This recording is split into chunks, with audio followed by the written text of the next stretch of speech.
बिस्मिल्लाहिर्रहमानिर्रहीम। ये problem differential calculus के कर्वेचर एंड कॉनकेविटी चैप्टर से है। Find the radius of curvature of curve x cube plus y cube is equal to 3a x by at 3a y two comma 3a y two. यानी इस point पर हमें radius of curvature find करना है। Radius of curvature किसी point पे find की जाती है। उसके लिए हमें देखना होता है कि ये इक्वेशन जो गिवन है वो किस फॉर्म में है। तो हमारा इक्वेशन ये कार्टेशियन फॉर्म में है। कार्टेशियन फॉर्म के लिए एक फार्मूला होता है।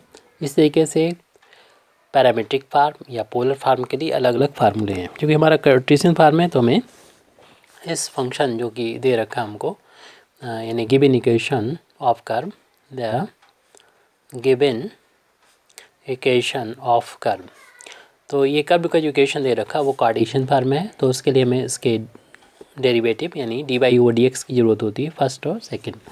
तो इक्वेशन नंबर 1 को हम एक बार जब डिफ्रेंशिएशन करेंगे तो हमें d y over d x मिल जाएगा। इसके लिए पूरी इक्वेशन को जब डिफ्रेंशिएट करने जाएंगे तो एक्स क्यू का डिफ्रेंशिएशन 3x² हो जाएगा और वाई क्यूब का 3y² हो जाएगा। लेकिन चूँकि एक्स नहीं है ये वाई है तो इसका दोबारा से डिफ्रेंशिएशन करेंगे।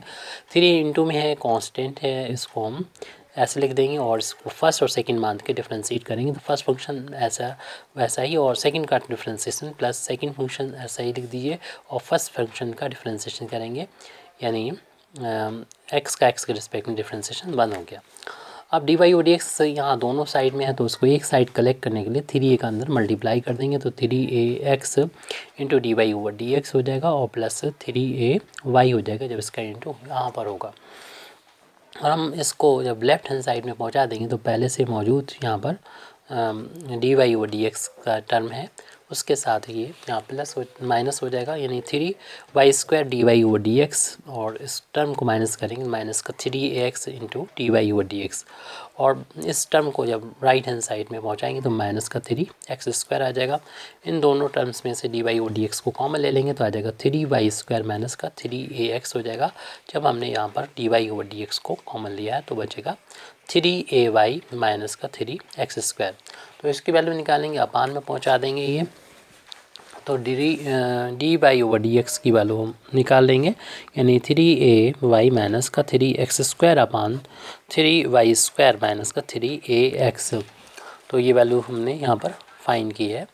इसके बाद देख रहे हैं कि न्यूमरेटर और डिनोमिनेटर दोनों में 3 कॉमन है तो 3 को यहाँ से बाहर ले लेंगे तो a बाई माइनस का x² हो जाएगा। यहाँ से 3 बाहर ले लेंगे y² माइनस का ax हो जाएगा। तो इससे हमें प्रॉब्लम थोड़ी सी सिंपल हो जाएगी।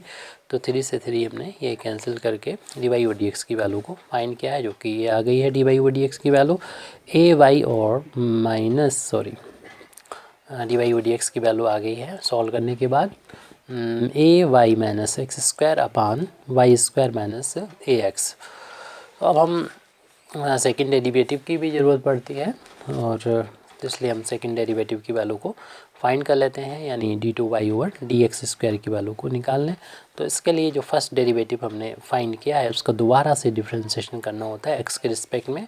तो फर्स्ट डेरिवेटिव की वैल्यू हमारे पास ये है यानी ay minus x² upon y² minus ax। यहाँ पर न्यूमरेटर है डिनोमिनेटर है और जिसका हमको डिफ्रेंशिएशन करना है तो फार्मूला पता ही होगा हम लोगों को कि जो डिनोमिनेटर होता है उसका कर दिया जाता है होल ऑफ स्क्वायर और डिनोमिनेटर को एज इट लिख देंगे और फिर डिफ्रेंशिएशन करेंगे न्यूमरेटर का। यानी न्यूमरेटर जो कि ay माइनस x² है फिर माइनस न्यूमरेटर को एज इट लिख दीजिए और डिफ्रेंशिएशन करेंगे डिनोमिनेटर का जो कि y² माइनस ax है। तो इसको फर्स्ट फैक्टर को तो हम ऐसे ही लिख दे रहे हैं। सेकंड का जब डिफ्रेंशिएशन करने जा रहे हैं तो a इंटू में कांस्टेंट है बाहर ले लें, y का डिफ्रेंशिएशन हो जाएगा d y o d x x² का ये 2x हो जाएगा माइनस ay माइनस x² और इसका डिफ्रेंशिएशन करने जा रहे हैं तो ये 2y हो जाएगा। लेकिन ये x नहीं है इसलिए इसका दोबारा से differentiation d y o d x होगा माइनस a इंटू में कांस्टेंट है बाहर हो गया और x का x के रिस्पेक्ट में डिफ्रेंशिएशन मान हो गया। अपान में ये वैल्यू जो है वो y² माइनस ax का होल ऑफ स्क्वायर है। ये हमारी वैल्यू जो चल रही है वो second derivative of y with respect to x आई है।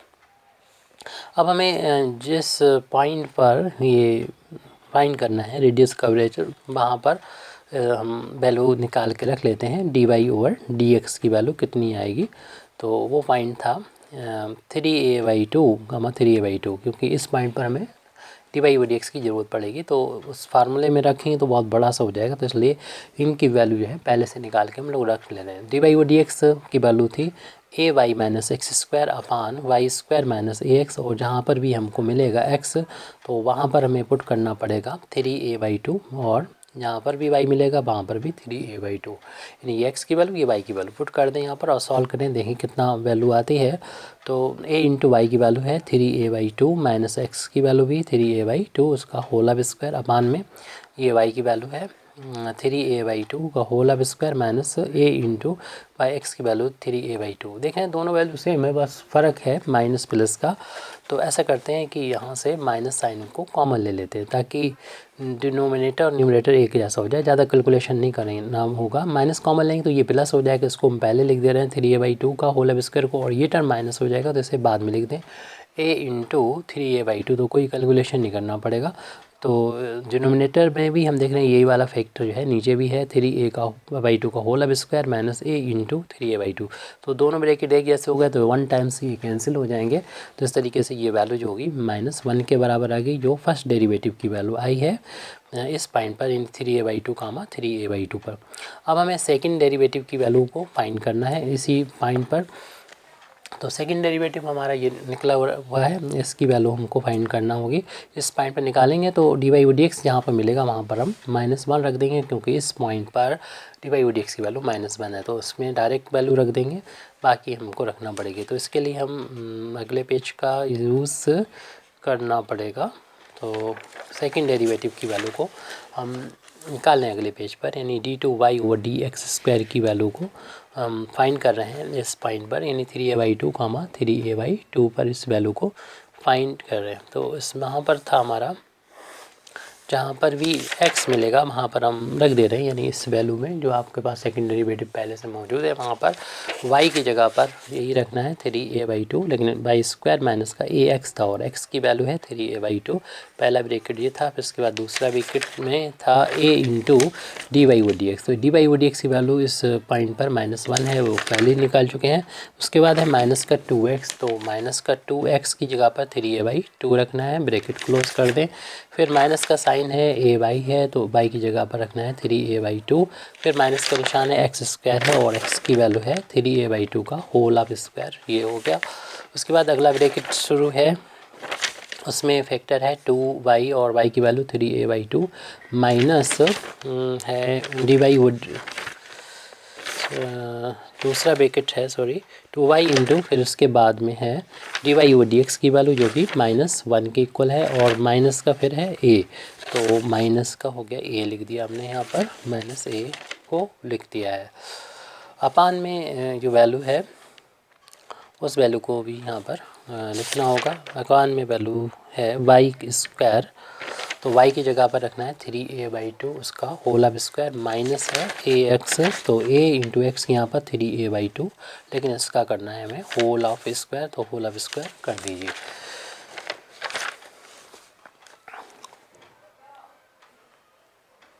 तो यहाँ पर हम देख रहे हैं कि ये वाला टर्म फैक्टर जो है वो एक जैसा नज़र आ रहा है, जैसे अभी हमने पीछे कैलकुलेशन किया था। अगर माइनस कॉमन ले लेंगे तो ये दोनों सेम हो जाएंगे, और इसमें भी ये है एक जैसा ही नज़र आ रहा है। ये यहाँ पर हमारा 2 इंटू, लेकिन थोड़ा सा अलग आ रहा है क्योंकि ये a के साथ -1 है और यहाँ पर ये इस वाले फैक्टर के साथ में -1 है, तो कम से कम एक फैक्टर तो हम कॉमन ले सकते हैं। तो उसके लिए हम यहाँ से इस वाले ब्रैकेट से माइनस कॉमन लेके इसे प्लस कर लें और इतनी चीज़ कॉमन आ जाएगी।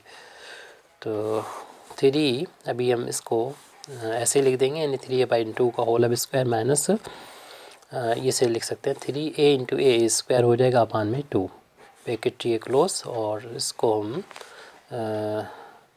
ऐसे ही लिख देंगे, यानी -a और माइनस का 2 से 2 कैंसिल कर सकते हैं, ये 3a बचा हुआ है। यहाँ पर माइनस हमने बोला था कि हम माइनस कॉमन लेंगे, इन जैसे ब्रैकेट जो एक जैसे हमको नज़र आ रहे हैं, तो इसमें से अगर कॉमन माइनस ले लेंगे तो माइनस माइनस ये तो हो जाएगा प्लस, और इससे ये फ़ायदा होगा ये प्लस हो जाएगा, ये इस प्लस वाले को पहले लिख दें 3a/, अपने कैलकुलेशन है, अपने हिसाब से जैसे चाहें वैसे कर सकते हैं। माइनस ये वाला हो जाएगा, इसको बाद में लिख देंगे, और a इंटू ए स्क्वायर हो जाएगा 3a²/2, इस तरीके से लिख दें।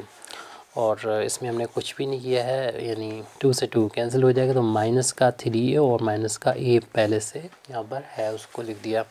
अपान में ये होल ऑफ स्क्वायर ओपन करेंगे तो 9a²/2 का स्क्वायर 4 हो जाएगा, और ये 3a²/2 हो जाएगा, उसका भी होल ऑफ स्क्वायर है। अब ये ब्रैकेट जो है हमें सेम नज़र आ रहे हैं, और डिनोमिनेटर का भी एक ही था तो हमने बेकार ओपन कर लिया। चलिए हम इसमें से ये कॉमन ले लेंगे, यानी 3a/2 का whole of square minus 3a²/2 को कॉमन ले लेंगे। तो इतना हमने जब कॉमन लिया है तो पहले वाले ब्रैकेट कॉमन लेने से पहले हम इसे थोड़ा सा सॉल्व कर लें। ये वैल्यू जो है माइनस के 4a के बराबर हमें नज़र आ रही है, और प्लस ये वैल्यू भी ऐसे लिख लें, और यानी 3a/2 का whole of square minus 3a²/2, और ये वैल्यू भी माइनस 4a के बराबर आ रही है। इस तरीके से ये देख रहे हैं कि ये दोनों ही एक जैसे हैं, तो 2 टाइम्स हो जाएंगे। और अभी इसको ऐसे लिखा रहने दें, यानी 9a² माइनस 3a² का होल ऑफ स्क्वायर। तो ये हो जाएंगे, क्योंकि पूरा पूरा एक जैसा है, तो ये 2 टाइम्स हो जाएंगे हमारे जो भी ब्रैकेट है, ये वाली चीज़, ये दोनों एक ही है, तो इसी को लिखना है 2 टाइम्स। और इसका होल ऑफ स्क्वायर करके लिखेंगे तो 9a² का स्क्वायर 4 माइनस का 3a²/2, और इनटू में माइनस का 4a कर दें, क्योंकि ये दोनों ऐड होके 2 टाइम्स हो गए। अपान में जो ब्रैकेट नज़र आ रहा है 9a² माइनस 3a²/2, तो ये देखिए इसे मैच कर रहा है, लेकिन इसका होल ऑफ स्क्वायर है तो इसकी एक पावर से कैंसिल हो जाएगी, एक पावर नीचे डिनोमिनेटर में बचेगी। तो सेकंड डेरिवेटिव d2y/dx² की जो वैल्यू है हम फाइंड कर रहे हैं यहाँ पर 3a/2 3a/2 पर 2 पहले से नज़र आ रहा था, और ये माइनस का 4a भी है, और अपान में जो है इसमें ये ब्रैकेट बचा हुआ है, एक पावर का पावर हट गई, और इसमें हम एलसीएम ले लेंगे अभी 4, तो ये 9a² माइनस का 6a² आ जाएगा सॉल्व होके, और ये 4 डबल अपान में इसका ऊपर जाके मल्टीप्लाई हो जाएगा, तो ये वैल्यू हो जाएगी, ये वैल्यू तो इंटू होके माइनस का 8a हो गई, और इस 4 का ऊपर जाके इंटू हो गया, अपान में ये डिफरेंस 3a² बचा हुआ है, और 3 ये इंटू कर लेंगे हम, यहाँ पर इंटू करेंगे तो माइनस का ये 32, और a से एक पावर a की कैंसिल हो जाएगी, तो अपान में जो है वो a बचा हुआ है, तो 32/3a आ गया। अब सेकंड डेरिवेटिव की वैल्यू भी इस पॉइंट पर आ गई। अब हमें ज़रूरत है रेडियस ऑफ कर्वेचर की वैल्यू फाइंड करने की, जो फार्मूला होता है रेडियस ऑफ कर्वेचर का अगर कार्टेशियन फॉर्म में है तब। तो 1 प्लस dy यानी कर्व का इक्वेशन अगर कार्टेशियन फॉर्म में है तब उसका whole of square whole power 3/2 upon d2y/dx²। तो ये वैल्यू जो होगी अब यहाँ पर पुट कर देंगे, तो 1 प्लस dy/dx की वैल्यू जो है होगी, फाइंड कर चुके थे, -1 थी, इसका स्क्वायर है होल पावर 3/2, और सेकंड डेरिवेटिव की वैल्यू ये यहाँ पर रख देंगे। और इसमें हम लोग चूँकि रेडियस ऑफ कर्वेचर निकाल रहे हैं और ये लेंथ होती है, वो लेंथ हमेशा पॉजिटिव होती है, तो हम लीव कर देंगे, निगेटिव साइन को छोड़ देंगे, तो पॉजिटिव ही रखें, 32/3a को पॉजिटिव रखें, और माइनस का स्क्वायर ये प्लस हो जाएगा, तो radius of curvature rho is equal to ये चल रहा है, रो इजिकल टू ऊपर 1 -1 का स्क्वायर +1 हो गया, और उसकी होल पावर 3/2 है, और यहाँ पर 32/3a चल रहा है, तो ये डबल अपान में 3a का ऊपर जाके मल्टीप्लाई हो जाएगा, तो ये वैल्यू जो है वो तो 2 के इक्वल हो गई, तो 2 की पावर 3/2 है, और 3 हमने कहा तो ऊपर पहुँच जाएगा, 32 जो है वो नीचे रहेगा। और हम लोग जानते हैं 3/2 मतलब 1.5 पावर, 1.5 मतलब 1 और आधी पावर, यानी 1.5 पावर, तो इसे 3a को लिखा रहने दें, अपान में 32 है। इस 2 से 32 कैंसिल हो जाएगा, ये 16 टाइम्स कैंसिल कर सकते हैं, तो इस तरीके से ये 1/2 मतलब होता है √2, और इनटू में 3a चल रहा है, अपान में 16। आप इतना भी आंसर छोड़ सकते हैं, या फिर इसको ऐसे करके भी लिखा जा सकता है, क्योंकि हम लोग जानते हैं कि 16 को लिख सकते हैं 8 इंटू 2 और 2 को लिख सकते हैं √2 इंटू √2 और √2 से √2 एक कैंसिल हो जाएगा तो 3a/8 √2 भी इसका आंसर। ऐसे भी लिख सकते हैं, ऐसे भी लिख सकते हैं, कहीं पर इसे छोड़ा जा सकता है। Thank you very much Indeed for listening me व आखिर दावाना अल्हम्दुलिल्लाहि रब्बिल आलमीन।